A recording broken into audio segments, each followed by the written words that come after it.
Welcome to the Mad Ron podcast, where it will go wrong with me, Mad Ron. I need people working for me on the outside while I'm banged up, so I'm using one phone call a week to recruit comedians.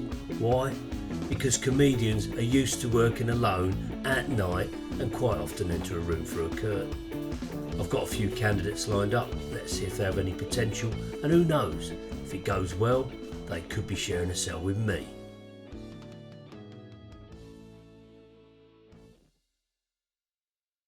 So today's guest is professional Yorkshireman Keith Platt. Keith's food is laughter and his drink is Theakston's Old Peculiar, a brilliant performer of whom it is said that he can perform to any crowd in any room. The earliest thing I could find online was one-man crowd control in action as he whipped up a baying mob into a frenzy before introducing Lawnmower Death to the stage in Milton Keynes. Never afraid of confrontation, Keith will tell you how it is before you've even realised you needed to know. Welcome, Keith. Have you ever had a fight with yourself? Now then, son. Yes, every day. It's a fight to get out of bed. I don't know why I fucking bother. Right, you don't look forward to the day, confrontations you might have? Not really, no. I mean, when you get to my age, you've seen it all, son. You've seen it all. You've done it all. You've shagged it all. You've bought it all. You've burnt it all. You've drowned it. You've tattooed it. You've eaten it. Whatever. Thrown it up. Wave sticks at it. So, not long to go now. Right, well, I agree completely. We've been around. We've seen it. Yeah, why get out of bed? Yeah, all right. So let's talk about you for a minute. Yorkshire is England's biggest county. So whereabouts in Yorkshire are you from? Well, I'm from Leeds, lovely place called Armley, and it is the biggest county. And I got to be honest with you, mate. I think we should basically be independent. I'm all for cod. Remember doing a gig down in Cornwall, and I said, like you lot down here, we're all for independence. And I was half joking. Bloody hell! I tell you what, that lot was serious. They really were. It was mental. So I'm Yorkshire born, bred, worn in, worn down, worn out, whatever you want to call it. But I'm not one of those lived in the north, born in the north, died in the north, bloody idiots. I've been around, I've travelled. That's how I know that Yorkshire is the greatest place in the world, because I've been everywhere else and it's shit. So apart from drinking tea, watching cricket and growing rhubarb, what else is there to do in Yorkshire? To watch the mighty Leeds United, you daft bastard. Come on, you've left that out, haven't you? Hey, bloody hell, rhubarb and all that bollocks. Cricket, summer twats. No, it's all right. It's okay, I mean, I could have played for Yorkshire. I told them to fuck off. I wanted to play for Leeds. They would have none of it. And Leeds Rhinos Rugby League, yes, it's not for me, son. It's not for me. So watch the mighty Leeds United. Marcelo Bielsa, particular friend of mine. I tell you, used to go out on the Raz with him when he were over, but he's been kicking off recently. Tell you, mate, he's a nut job, that fella, nearly as bad as me. And so when you're away from Leeds, where is your favourite travel spot? Where do you like to go?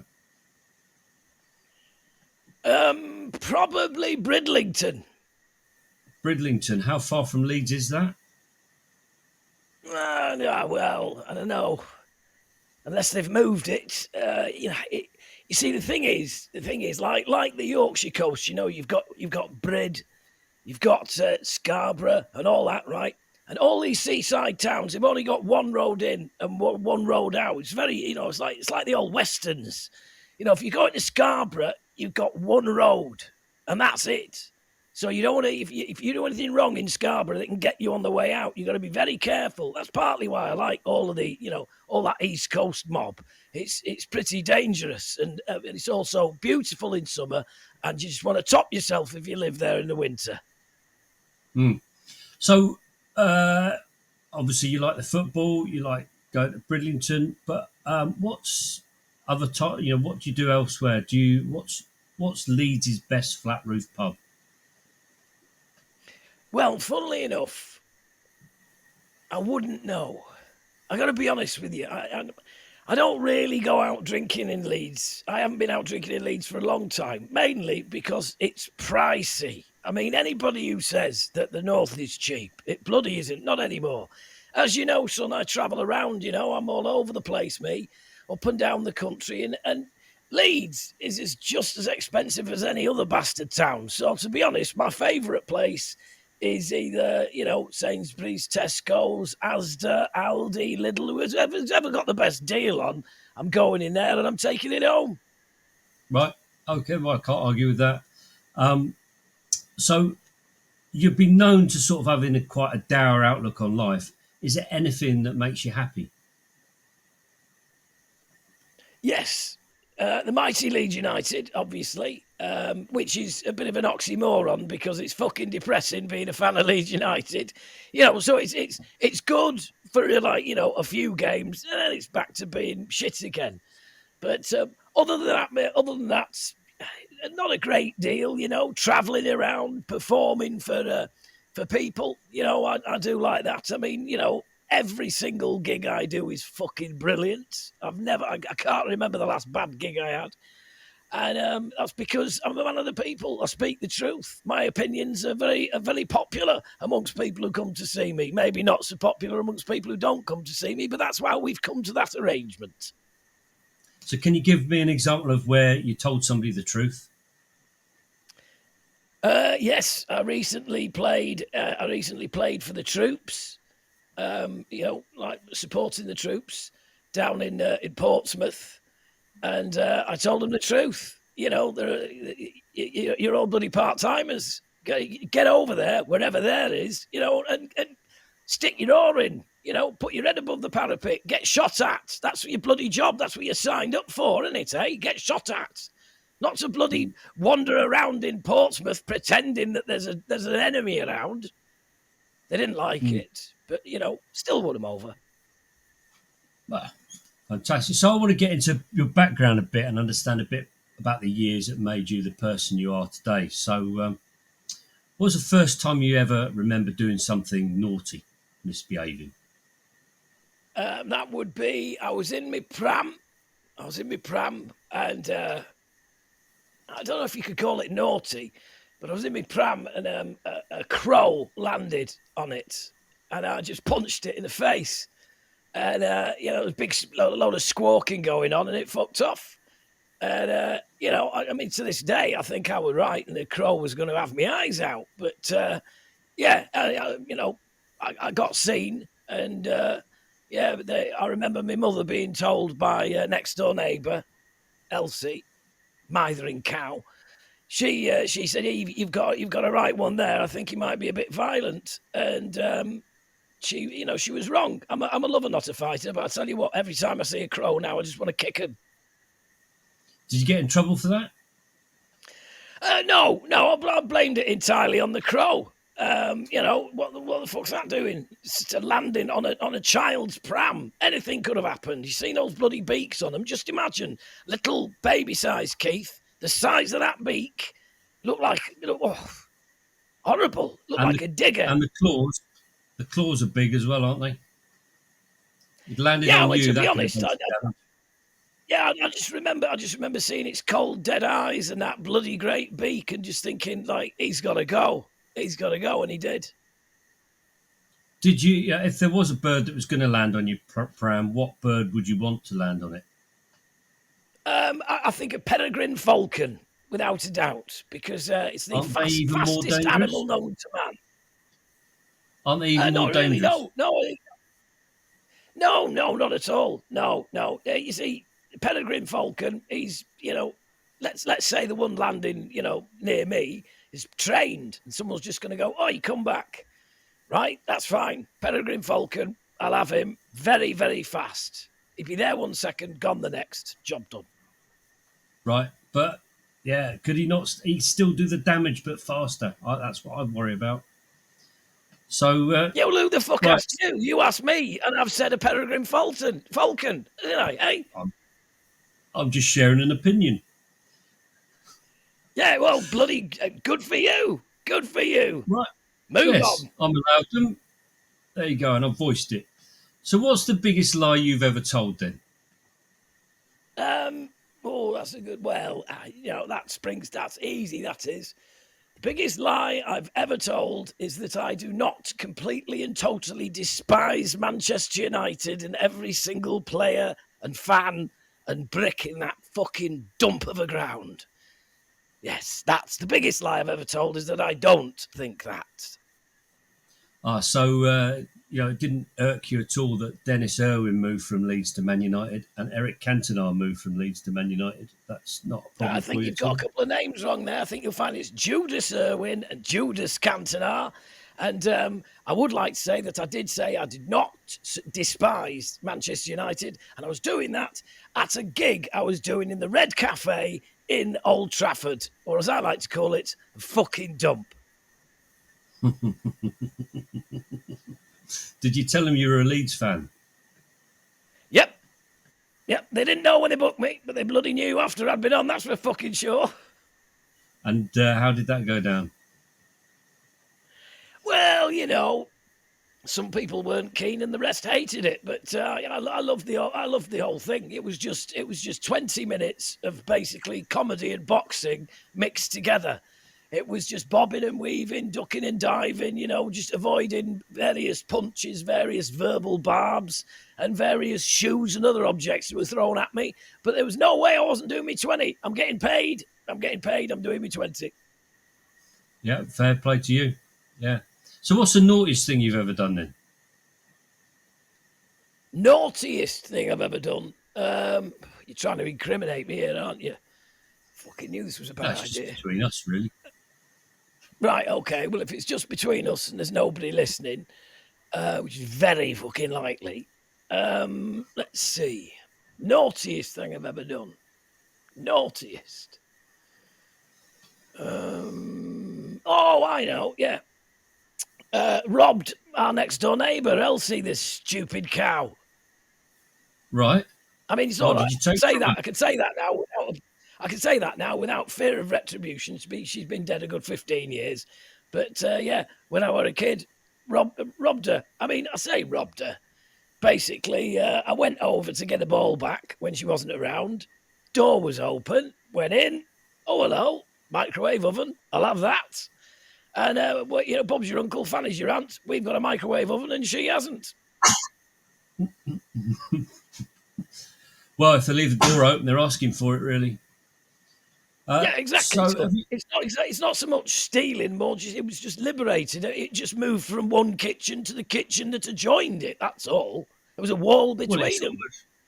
It's almost like they want to give you stuff. So it's like when you got stuff that you don't want anymore, you put it out on your front door or your front garden, and just with a little sign saying "Help yourself." Your door open.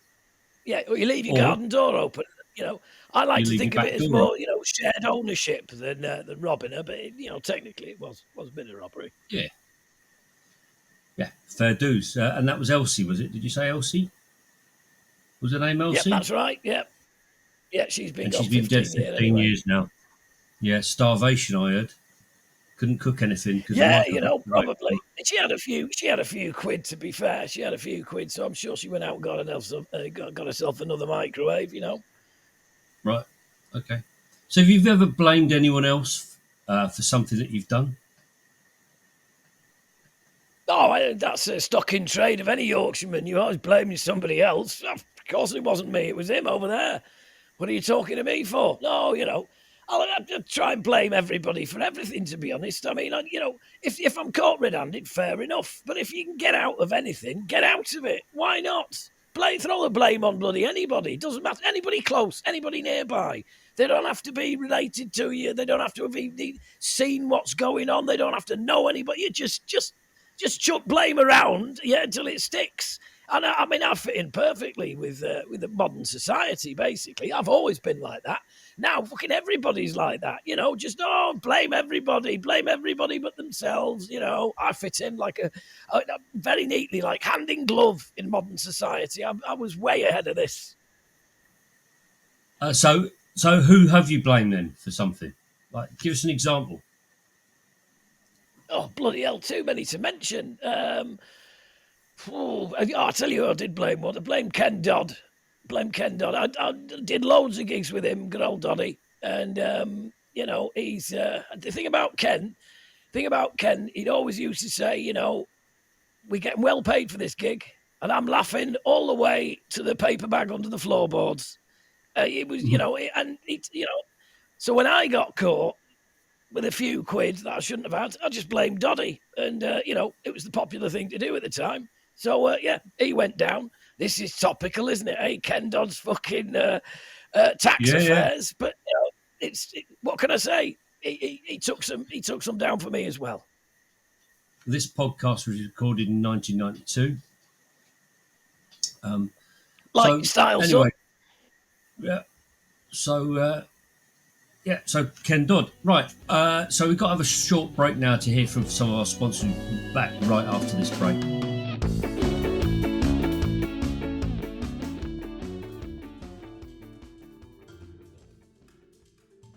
Fed up with banks taking the piss? Spending your hard-earned income on black horses running on a beach and 30-second cameos from Ant and Dec? Say hello to underfloor banking. Simply roll back a bit of carpet and stash away. Want to put some money away for a rainy day? Why not open a mattress account?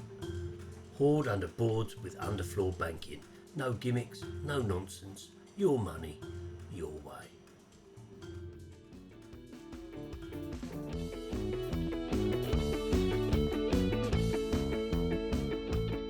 Welcome back to Where Did It All Go Wrong with me, Mad Ron. All of that stuff sounded like an old bunch of old rubbish. I wouldn't bother buying it. So if you're just joining us, I'm currently banged up in HMP Nettlebed using my one weekly phone call to recruit comedians to help me out on the outside. And I'm packaging it all up as a podcast to get away with it.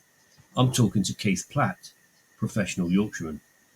So Keith, if you were invited onto Pro Celebrity Robbery as a pro criminal, who would be your ideal celebrity accomplice? Oh, well, now there you go, son. Now, I'm going to surprise you here, but it would be a Lancashire lad. And that lad would be Paddy McGuinness. Now, the reason I'd choose Paddy McGuinness is that twat has been getting away with being a talentless fool his entire career. He's only got a career because he's a mate with Peter Kay, another talentless fucking Lancashire hack. But at least he tells jokes. I mean, he tells the same jokes. He's been telling the same bloody jokes for 15 bloody years. I don't know how he gets away with it. But other than that, right, Paddy McGuinness, the Greg's munching twat, that guy, he'd be my accomplice because there's nothing he can't seem to get away with. I mean, he's got television shows of his own. How the fucking hell's he done that? So, yeah, him, that git. That's best answer we've had so far, to be honest. So I've always fantasised about going back in time and nicking Winston Churchill's cigars because I think his victory sign was just to say he'd forgotten to light a cigar and he didn't have a cigar on the go. And I'd like to find out.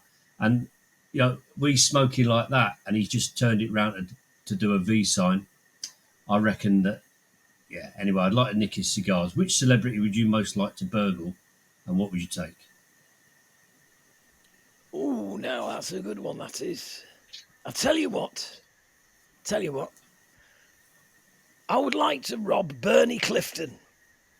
And I'd like to rob, maybe him or Bob Carroll Cheese. I can't decide. Probably Bob Carroll Cheese, I'd nick Spit the dog, right?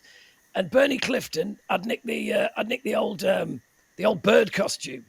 So he just has to run around like a twat, and it's just not funny, which is incredibly similar to his actual act. And Bob Carroll Cheese just stood there with his arm out, just basically telling crap gags. And then pretending to spit at people, and his career would go down the tubes as well. So get those two light entertainment behemoths out of me fucking way.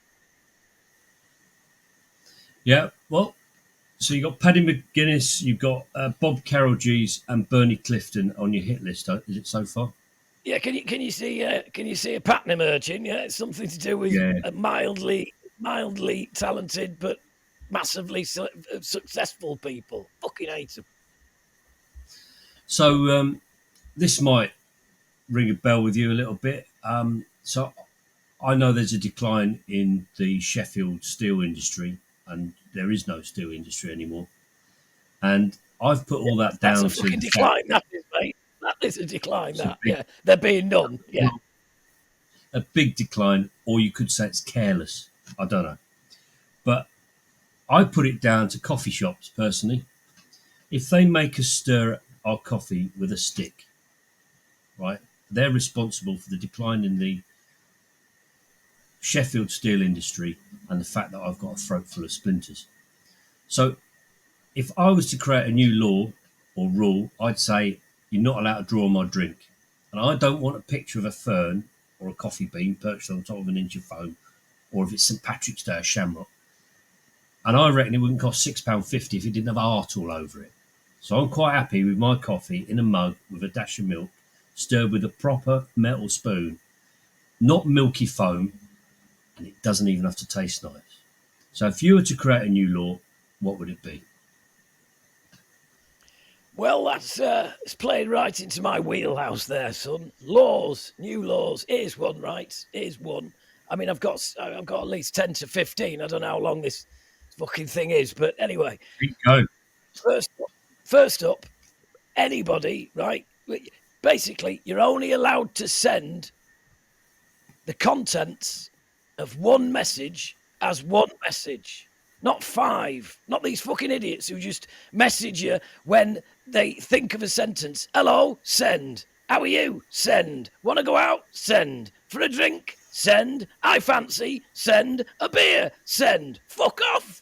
By the time all that's kicked off, my phone started bloody melting. Hey, now I'm of an era where you thought about what you said, you composed it, and then you sent it to people. I mean, just imagine back in the day, right? I know nobody writes letters anymore. Fucking more's the pity, but they don't. Fair enough. But I tell you what, when we did write letters, we didn't go to the post office and post one sentence at a fucking time. So those bastards who just sent too many messages, get it. They're illegal. Illegal. Phones should be changed. Carriers should not allow multiple messaging. It's got to be done as one message. Compose what you need to say, think about it, and send it to me. Don't make it up as you go along. You're not a fucking jazz band. Well, I mean, go back even further. How many pigeons would you need to send one message? Well, there you go. Exactly, son. How many pigeons? Or if you're watching Game of Thrones, ravens. Who knows? You've got to keep up to date with these things. Yeah, well, maybe there was a message coming at you from that crow.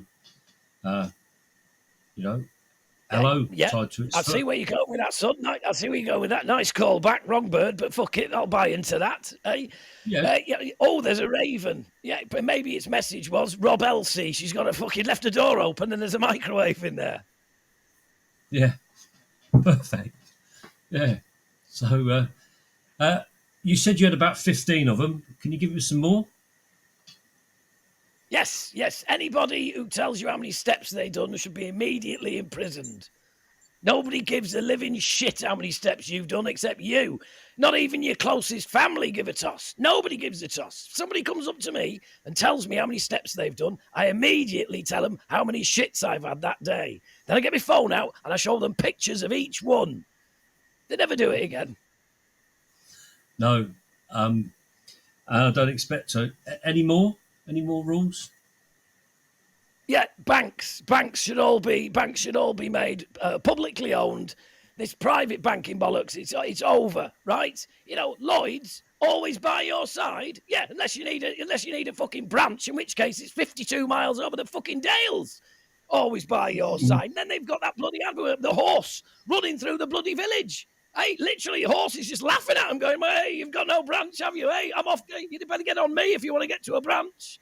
Pub, and then it goes off running across the sand with a load of people running after it and some voiceover by Judi Dench or whoever it is, which latest fucking toffee-nosed actor or actress they've got to bloody do the voiceover, paid them thousands of pounds to get in bed with a bank and tell you as these people run along by the sea, "Oh, we're right by your side. Anytime you need a loan, let us know. Yeah, you'll give us a loan when I don't fucking need it. If you see I've got money in the bank, you offer me a loan. If I've got no money in the bank, I can't get a fucking loan. What's the fucking point? Banks, get rid of them, all of them. Fuck them." Who do you bank with then?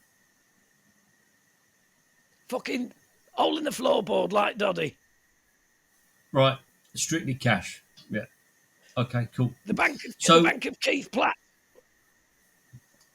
So if you had done a crime, maybe you robbed, split the dog from Bob Carolgees, what would you leave at the scene of the crime as your calling card? I'd have a massive shit, a proper Mr. Whippy on the kitchen counter. Like, Elsie got off lightly. Yeah, I just think it's an oldie but a goldie, isn't it? I mean, obviously not it's not gold unless you've been, eating gold leaf and who wants to do that? But, basically, yeah, just the old classics. The classics for a reason. It's an oldie, but it's yeah, good one. I like that. And that would be it. There's DNA in a shit, don't you? Well, yes, but a big old pile of DNA doesn't matter if you're not on record for ever having done anything wrong, does it? So, may as well be a pile of turd from a bloody fox. They're not going to fucking get anywhere with it.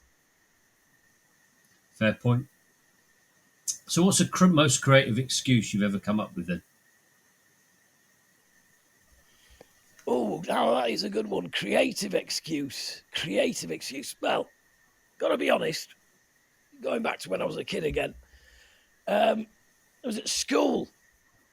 Was it school? Oh, Sunday school. Bloody hell, yeah. I soon got chucked out of that. It might have been for this. I can't remember. But, yeah, there was, a window got broken. And I basically said that it was broken by a unicorn, which we'd seen, and it had run across, and it had nutted the window with its famous horn, and then galloped off. I managed to rope in two little thick twats who owed me a favour. They said, yeah, it was true. And believe it or not, no more Sunday school for Keith from then on. So it was, double whammy, really, Good news. Win-win. Good work on my part. Yeah. So what did you do on your Sundays after that then? Mainly went unicorn hunting. Right. Still do to this very day. Every Sunday, why not go hunt a unicorn? And I'm sure if you got Urban Dictionary, you know what that really means. I haven't got a clue, but I'm sure it probably means something. Every bizarre phrase like that's in Urban Dictionary these days. Hey, probably. Right. So okay. So you're going to do another crime. What would it be? Your next crime? What would it be? What would you plan to do, and where would it take place? Very good question. Very, very, very good question. I'm going to have a think about that. Let me see. What would it be?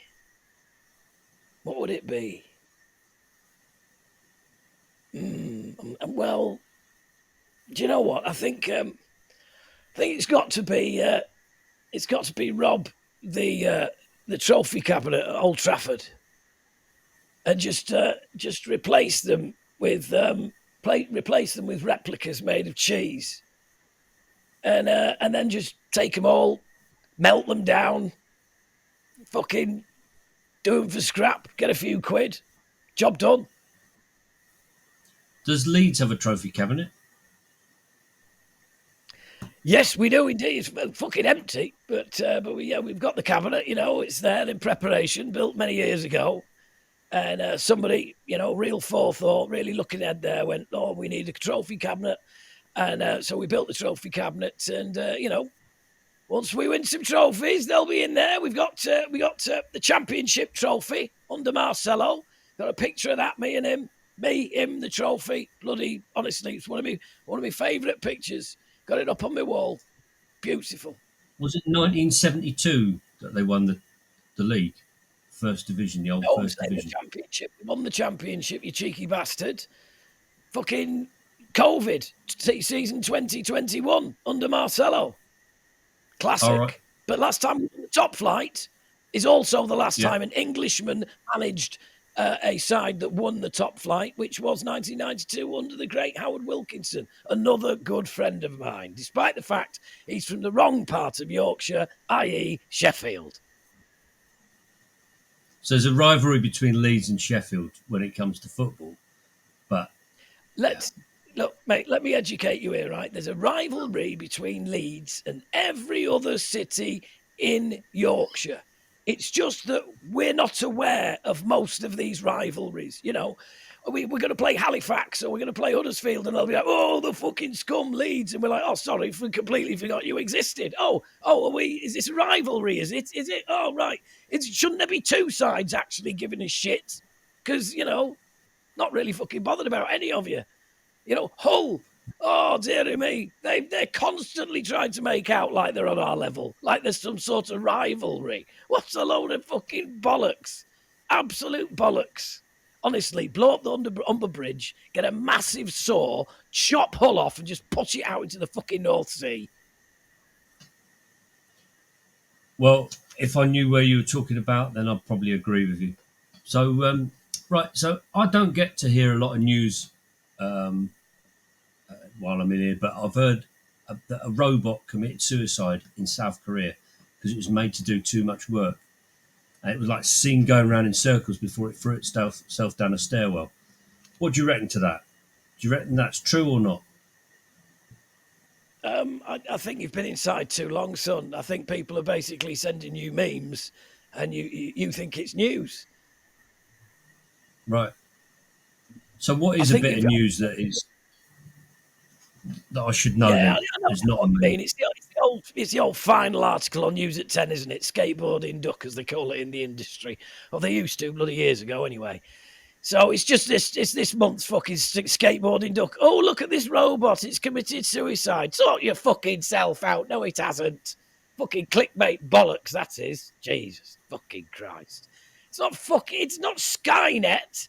It's not suddenly fucking become aware and throwing itself down some stairs. If it become aware, it'd have gone and got a lot of old robots, recruited them, and taken over the fucking factory. Wouldn't just chuck itself down the fucking stairs.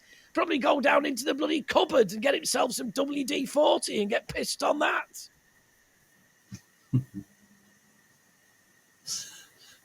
Okay, thank you. So, what's one bit of advice you'd give me to help keep me on the straight and narrow once I get out of here? So, like a bit of hobbies, life advice, or taking up a sport. Well, you know me, mate. I'm not one to offer advice out of nowhere, but I think just avoid vegans. Your life will be much better, much more enjoyable. And so, in other words, get back to stand-up comedy. Do some stand-up comedy, because you'll never see a vegan in a comedy club. They're all fucking miserable, aren't they? Why would you see a vegan in a comedy club? Not going to happen. You never bloody see them. So just avoid vegans. Avoid vegans and their horrific smugness, almost religious smugness. Saving the planet one mouthful at a time, whilst the kids run around like rats with plastic shoes on, and they're just fucking miserable. Just avoid vegans. You'll be fine. I don't mind vegans, to be honest, because it means more beef for me. But what should I do if I do come across a vegan? Well, tell them to stop appropriating meat. Vegetarian sausages. No, I think you'll find they're vegetable tubes. Yeah, veggie burger. No, vegetable slab. Yeah, pepperoni. Go fuck yourself. They keep Morrison's now. Good job you're inside. I'm sure this would wind you up as much as it would me. Morrison's, wait for it, have got vegetarian butcher. How the fuck do you do that, eh? What, you're hanging a pepper, are you, on a hook for fucking 50 days until it ages? No, because after 10 it's going to rot and fall on the bloody floor. Fucking vegetarian butcher, pepper phony, all that, but faking. Stop nicking fucking meat names. It's appropriation of meat is bang out of order. So, have you ever eaten a nut roast? That means something completely different where I come from, son. And, I'm not going to answer that on the grounds that, I don't eat squirrel shit. It's Yorkshire teabagging. Yeah. Well, that's Okay. you know more about that than me, given your inside. Thank you very much, Keith. Well, thank you very much. It's been a very interesting chat. I'll get back to you if you've made it into the gang. I think there's a lot of promise there. You've got a bit of form. You've nicked a microwave in the past. You quite prepared to have a shit on a kitchen side. So I'll get back in touch. Thank you very much. No worries, mate. Thanks for having me on. And I'm always happy to help, right or wrong. You should not be in there, son. You should be out here with the rest of us. You get me along. I'll fucking sort it out for you. Don't problem. Crow's a problem in your area. You worried your baby might have to protect itself. Can't afford thousands of pounds for crow defence training. Every year, thousands of babies end up on a journey towards being bitter old Yorkshiremen simply because they've had to punch a crow. Protect their pram with the Keith Platt Crow Guard.